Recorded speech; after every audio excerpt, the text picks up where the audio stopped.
আজকে আমরা প্রথমে দেখে নিচ্ছি যে আজকে আমাদের গাণিতিক সমস্যাটা কি। আজকে আমাদের যে গাণিতিক সমস্যাটি অর্থাৎ যার আমরা সমাধান করব সেই সমস্যাটা হলো এখানে দেওয়া আছে tan a plus sin a সমান সমান a এবং tan a minus sin a সমান সমান b হলে প্রমাণ করো যে a square minus b square equal 4 into root over ab। এটা হচ্ছে আজকে আমাদের প্রমাণের বিষয়। এখন কথা হচ্ছে যে এই যে গাণিতিক সমস্যাটি এটা যদি আমরা প্রমাণ করতে চাই সেক্ষেত্রে আমরা কি কি ধারণা এখানে প্রয়োগ করতে পারি, মানে এটা যদি আমরা প্রমাণ করতে চাই। প্রথমে আমরা আলোচনা করব বীজগাণিতিক একটি অনুসিদ্ধান্ত 4ab এটা নিয়ে। কোন অনুসিদ্ধান্তটি? 4ab। তাহলে আমরা প্রথমে দেখে নিচ্ছি 4ab সমান কি লেখা যায়। আচ্ছা, এটা হলো বীজগাণিতিক একটি অনুসিদ্ধান্ত 4ab। এটা সমান লেখা যায় হচ্ছে a plus b whole square minus a minus b whole square. এটা হচ্ছে 4ab একটি বীজগাণিতিক অনুসিদ্ধান্ত।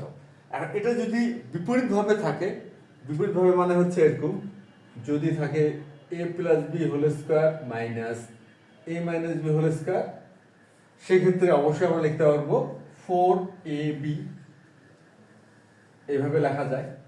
যেহেতু 4ab সমান a plus b whole square minus a minus b whole square, সুতরাং যদি আমরা কোনো গাণিতিক সমস্যা বা ক্যালকুলেশন করার মুহূর্তে আমরা এই ধরনের একটা ফর্ম পাই বা এই ধরনের একটা ফরম্যাট পাই যেখানে এই ফরম্যাটের সাথে মিলে যায় যে a plus b whole square minus a minus b whole square, এরকম একটা ফরম্যাট পেলাম, সেক্ষেত্রে আমরা লিখতে পারবো 4ab। এখন কথা হচ্ছে শুধুমাত্র এই যে আমরা এই ফর্মেটটি শিখলাম বা অনুসিদ্ধান্তটি শিখলাম 4ab, এখন এটা কিন্তু বিভিন্নভাবে আসতে পারে। যেমন তার একটা নমুনা দেই, আমরা যে গাণিতিক সমস্যাটি করব এখানে আমরা এই ধরনের একটি ফর্মেট পাবো। সেটা কেমন? সেটা হচ্ছে tan a plus sin a whole square minus tan a minus sin a whole square. এখন কথা হচ্ছে এই ধরনের যদি একটা ফরম্যাট আমরা পাই সেক্ষেত্রে আমরা কি করতে পারি। আমরা যদি একটু খেয়াল করি, কিছুক্ষণ আগে যেটা নিয়ে যে বিষয়টা নিয়ে আলোচনা করলাম, যেটা হচ্ছে কিনা a plus b whole square minus a minus b whole square, এটার সাথে কি এখন আমি যেটা লিখলাম যে tan a plus sin a whole square minus tan a minus sin a whole square, এটার সাথে কোনো মিল পাওয়া যাচ্ছে? আমরা যদি খেয়াল করি, হ্যাঁ, মিল পাওয়া যাচ্ছে। যেমন এটা a প্লাস b, আমরা যদি tan a কে a ধরে নিচ্ছি আর sin a কে b ধরে নেই, সেক্ষেত্রে কি দাঁড়ালো? এখানে কিন্তু দাঁড়ালো a প্লাস b, আর এখানে হচ্ছে a মাইনাস b। আমরা লিখি কি 4ab, ab মিশিয়ে দিলাম, কেন এখানে তো ab নয়, এখানে আছে হচ্ছে tan a এবং sin a, সেক্ষেত্রে আমরা লিখতে পারবো 4 tan a into sin a। আমরা a plus b whole square minus a minus b whole square এই ফরম্যাটের সাথে যারই মিল পাবো, যে গাণিতিক ক্যালকুলেশনেরই মিল পাবো বা ফরম্যাটটা যদি হুবহু মিলে যায়, সেক্ষেত্রে এই 4ab এই ধারণাটি আমরা এইরকম এরভাবে ব্যবহার করতে পারি। অবশ্যই পারবো, তা এটা তো বোঝা গেল।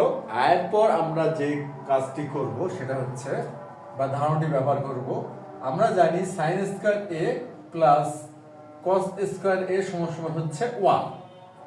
sin square a plus cos square a সমান সমান 1, সেক্ষেত্রে আমরা sin স্কয়ার a সমান সমান লিখতে পারি 1 মাইনাস cos স্কয়ার a। সেক্ষেত্রে আমরা sin স্কয়ার সমান সমান কি লিখতে পারি? 1 মাইনাস cos স্কয়ার a। আর cos স্কয়ার a সমান সমান লিখতে পারি 1 মাইনাস sin স্কয়ার a। আমরা কিন্তু এই ধরনের সম্পর্ক লিখতে পারি বা এইভাবে ব্যবহার করতে পারি এই সূত্রটি, যেটা কিনা আমরা জানি sin square a plus cos square a সমান 1 হিসাবে। এটাকে আমরা চাইলে প্রয়োজন অনুযায়ী sin স্কয়ার এবং cos স্কয়ার এইভাবে আমরা ব্যবহার করতে পারি। এরপর আমরা তো জানি যে tan a সমান লেখা যায় হচ্ছে sin a divided by cos a।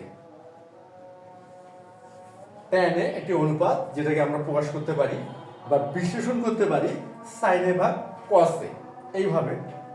আচ্ছা, আর আরেকটি বিষয়, যেমন দেখা গেল আমাদের x এবং y, আমরা কোনো একটি মানে গাণিতিক ক্যালকুলেশন বা বলা যেতে পারে আমরা এই গাণিতিক ক্যালকুলেশনটা করতে থাকলাম, তাহলে আমরা এখানে এবি লিখি, এবি পেলাম, আমরা এবি পেলাম। আচ্ছা, এখন আমরা যদি এইভাবে লিখি যে এবি স্কোয়ার দিলাম, দিয়ে রুট দিলাম, লেখা যাবে আমরা এই যে এবি সমান এটা লিখলাম, রুট দিয়ে কি করলাম, এবি লিখে স্কোয়ার দিলাম। এখন আমরা জানি রুট এবং স্কোয়ার 1 হয়, কেন রুট, এই যে রুট, এটার মান হচ্ছে 1/2, এটার মান হচ্ছে কি 1/2। সেক্ষেত্রে আমরা একটু খেয়াল করি, এ বি এখানে হচ্ছে স্কোয়ার আর এখানে থাকবে 1/2। এখন 2 এবং 1/2 যদি গুণ করি, 2 গুণন 1/2, তাহলে 1 হচ্ছে এখানে, তাহলে হচ্ছে এবি, এবি সমান এবি। অর্থাৎ মানের কোনো পরিবর্তন না করে আমরা এই রুট চিহ্নটা ব্যবহার করতে পারি। আর এই রুট চিহ্ন দিলে যেতে বর্গমূলের চিহ্ন, এটা যদি আমরা দিলে মানের পরিবর্তন হয়, এই জন্য আমরা এখানে একটা স্কোয়ার দিলাম, আমরা এটা করতে পারি। এই ধরনের ধারণা আমরা আজকের এই গাণিতিক ক্যালকুলেশনে ব্যবহার করব। এখন তাহলে আমরা শুরু করতে পারি আমাদের সমাধান।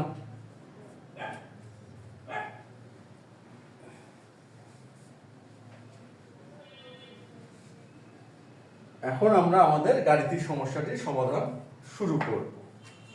তাহলে আমরা লিখলাম হচ্ছে সমাধান, এটা হচ্ছে একটি প্রমাণের অঙ্ক। আমরা বাম পক্ষ থেকে শুরু করি, আমরা বাম পক্ষটা লিখে নেই। বাম পক্ষ দেওয়া আছে হচ্ছে a square minus b square. এখন আমরা খেয়াল করি a সমান কি দেওয়া আছে, a সমান দেওয়া আছে tan a plus sin a, আর b সমান দেওয়া আছে tan a minus sin a। আমরা a এবং b এর মানটা এখানে বসাই বা প্রতিস্থাপন করি। a সমান কি tan a plus sin a, এটা হলো হোল স্কয়ার, আর হচ্ছে মাইনাস, আর b এর মানটা দেওয়া আছে কি tan a minus sin a, tan a minus sin a whole square. আচ্ছা, আমরা a আর b এর মান এখানে স্থাপন করলাম। এখন আমরা একটু খেয়াল করি যে কিছুক্ষণ আগে আমরা যেটা জেনে নিলাম যে a plus b whole square minus a minus b whole square সমান সমান লেখা যায় 4ab। আচ্ছা, এখন আমরা এখানে যদি খেয়াল করি, এখানে আমাদের কি আসছে tan a plus sin a আর tan a minus sin a, এটা কি এই যে a plus b whole square minus a minus b whole square, এই ফর্মুলার সাথে মিলে যায়।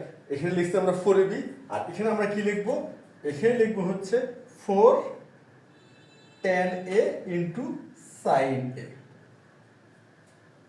4ab। এখানে এর সাথে মিল পাই আমরা tan এর, আর b এর সাথে হলো sin এর, তাহলে লিখলাম 4ab অর্থাৎ 4 into tan a into sin a। আমরা 4ab এর অনুসিদ্ধান্তটি এখানে ব্যবহার করলাম। এরপর আমরা খেয়াল করে দেখি, এখানে একটু রুট চিহ্ন দেওয়া আছে বা বর্গমূলের চিহ্ন আছে ডান পক্ষে, আর আমরা এখানে এখন একটা বর্গমূলের চিহ্ন ব্যবহার করব। এখন যদি এখানে একটা বর্গমূলের চিহ্ন নিয়ে আসি, সেই ক্ষেত্রে মানের কিন্তু পরিবর্তন হয়ে যাচ্ছে, কেননা 4 সমান 4 এর বর্গমূল, এটা কখনোই সমান হতে পারে না। 4 আর 4 এর বা 4 এর বর্গমূল কত হয়, 2 হয়। সেক্ষেত্রে কি আমরা বলতে পারবো 4 সমান 2 নয়, কিন্তু এখানে যদি আমরা একটা স্কোয়ার দিয়ে নেই 16 হবে। 4 এর বর্গ হচ্ছে 16 আর 16 এর বর্গমূল হচ্ছে 4, সেই ক্ষেত্রে কিন্তু 4 সমান এটা হয়। অর্থাৎ আমরা একটা ফরম্যাটে দাঁড় করালাম মানে কোনো পরিবর্তন না করে। এবং এটা আমরা কেন করলাম, এটা আমরা এই জন্য করলাম যে গাণিতিক ক্যালকুলেশনের প্রয়োজনে বা প্রমাণ করার সুবিধার্থে। আচ্ছা, যেহেতু আমরা প্রমাণ করার সুবিধার্থে করতেছি, তাহলে আমরা ফরম্যাটিং করতেই পারি। কিন্তু ফরম্যাটিং করার যে সত্যটি কি হচ্ছে, মানের কোনোভাবে যেন কোনো পরিবর্তন না হয়। এই জন্য আমরা এখানে কি করব, এখানে একটি স্কোয়ার দিয়ে দিব। এখন কিন্তু আর মানে কোনো পরিবর্তন হলো না।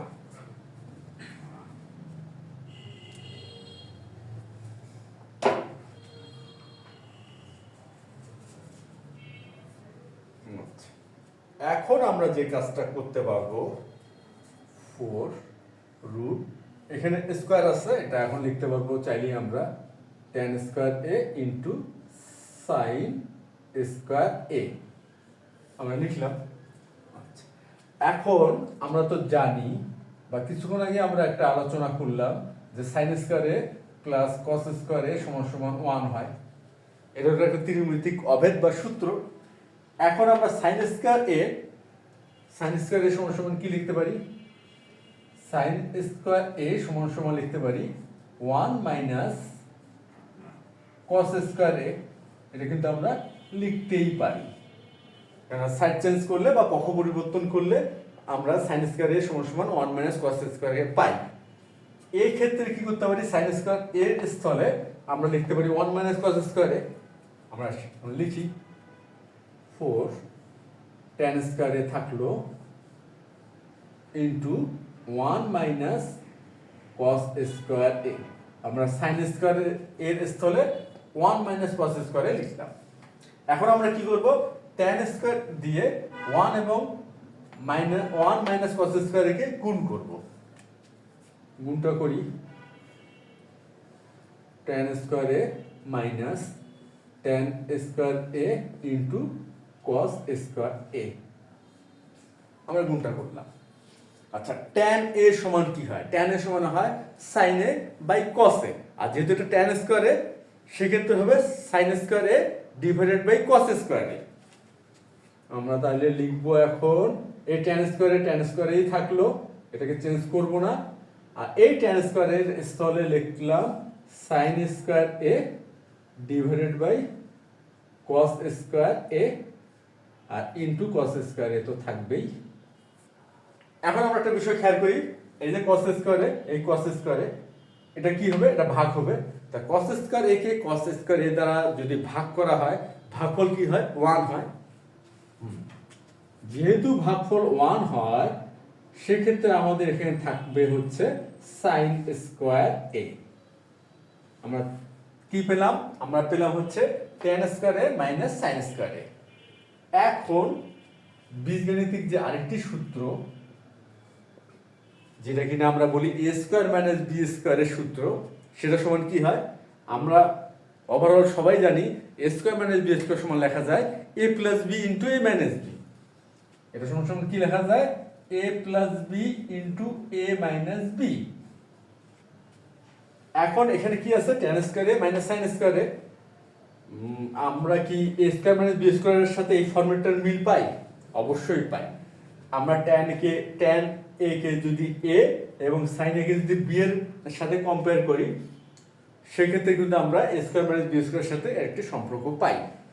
আমরা এক্ষেত্রে কি লিখতে পারবো, a plus b into a minus b, অর্থাৎ এখানে আমরা tan দ্বারা কি লিখতে পারবো, tan a plus sin a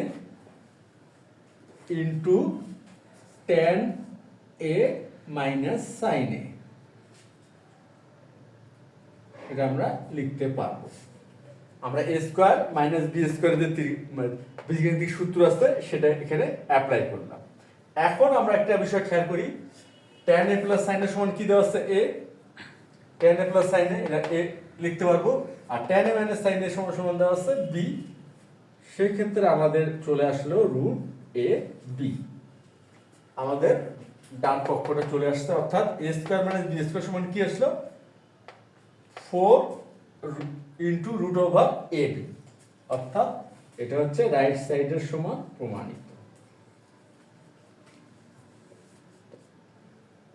আশা করি আজকের এই যে গাণিতিক সমস্যাটি আমরা সমাধান করলাম, এটা তোমরা সবাই বুঝতে পারছো। তাহলে আজ এ পর্যন্তই, ধন্যবাদ তোমাদের সবাইকে।